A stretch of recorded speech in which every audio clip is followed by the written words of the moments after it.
Things are starting to look a little bit bleak for the Pittsburgh Steelers and their 2025 regular season hopes. A second straight loss against the Green Bay Packers, a game that was supposed to be the ultimate revenge game for Steelers quarterback Aaron Rodgers facing his former team, quickly turned into a second half rout. The team dropped a lead that they had going into halftime, surrendered 30 plus points once again to the Packers.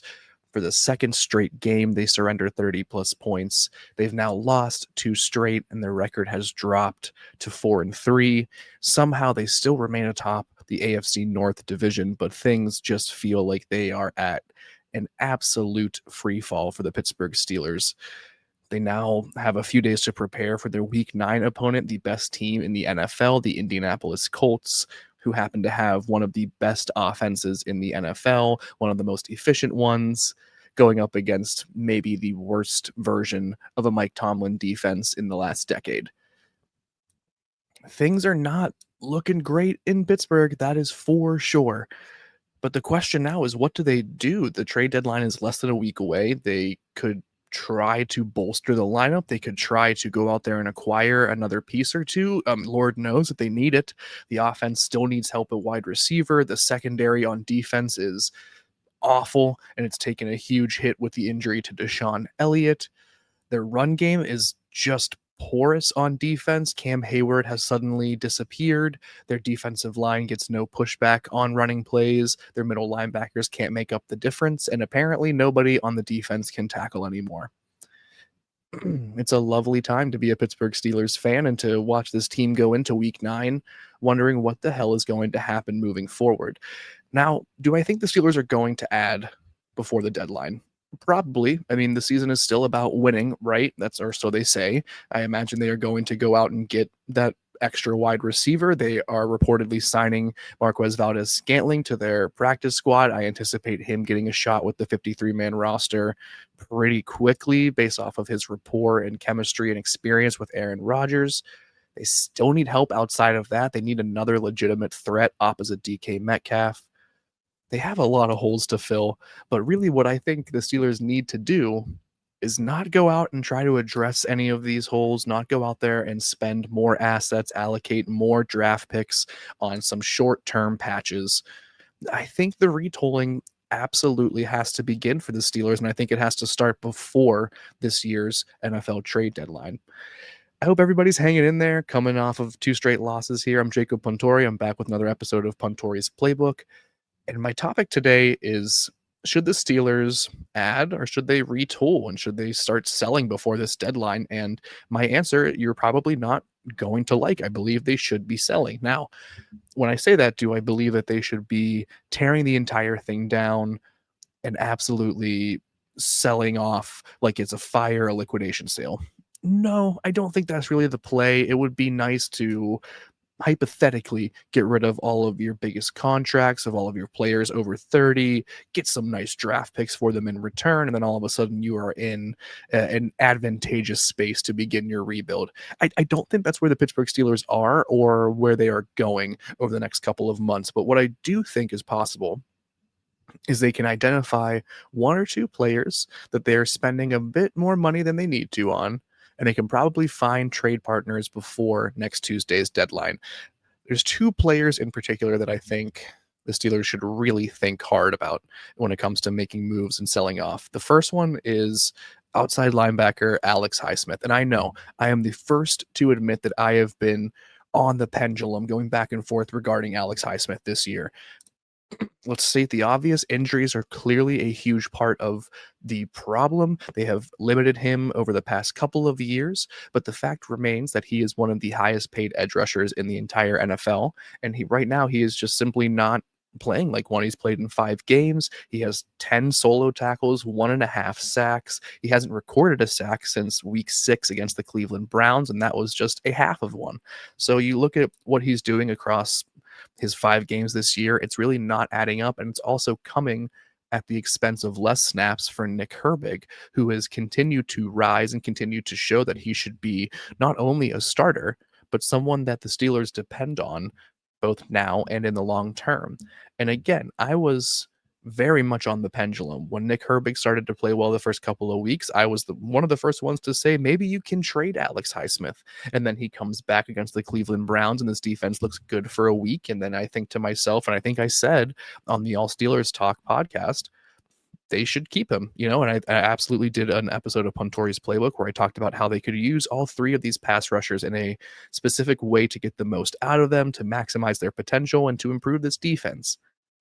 That hasn't happened, and the pendulum has swung once again. Now Alex Highsmith is doubling Nick Herbig in snaps again. He has all but assumed the number one right outside edge position opposite TJ Watt. And what are the Steelers getting out of it? Nothing. Their defense has looked so bad the past couple of weeks. Is it solely on Alex Highsmith? Is it solely because Alex Highsmith is regressing and taking a step back for the Steelers? No, of course not. The entire defense is to blame in many different ways. But Alex Highsmith makes a ton of money. His cap number for the next couple of years. This year it's 18 million. Next year it'd be 20 million. The year after that would be $21 million.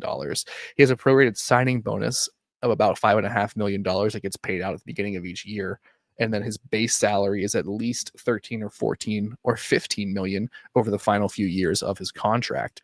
Now, the Steelers are not in a position where they could theoretically cut him at the start of the next league year and take on that dead cap. According to Over the Cap, they would be accruing a dead cap number of around $11 million if they were to cut him before June 1st next year.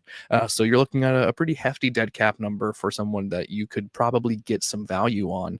And you look around the NFL and you look at there's lots of pass rush needy teams and lots of teams that are in need of pass rushers that feel a bit more legitimate than the Pittsburgh Steelers. And I think you could talk to those teams, and I think Omar Khan could easily swing a deal to acquire a draft pick for Alex Highsmith. I know that's probably the last thing people want to hear. They think if you're going to trade Alex Highsmith, go get a wide receiver, go get your AJ Browns or your Jalen Waddles, or go get your Jacoby Myers with a piece that valuable. I hear you. I do. I don't think that's what would be on the table for the Pittsburgh Steelers. I think if they were to move on from the 28-year-old Alex Highsmith, they would be looking at some sort of third-round draft pick in return for him. But what that does, and why I think it might be time to move on from Alex Highsmith, is because when you do that, you open up the door permanently for Nick Herbig, and you allow for Nick Herbig to be that number one guy opposite TJ Watt, something that he has continued to prove that he is and can continue climbing into. And I don't understand why, just because there is more money allocated to Alex Highsmith and a little bit more experience on Alex Highsmith's side, why that has totally shifted the defensive snaps in his favor.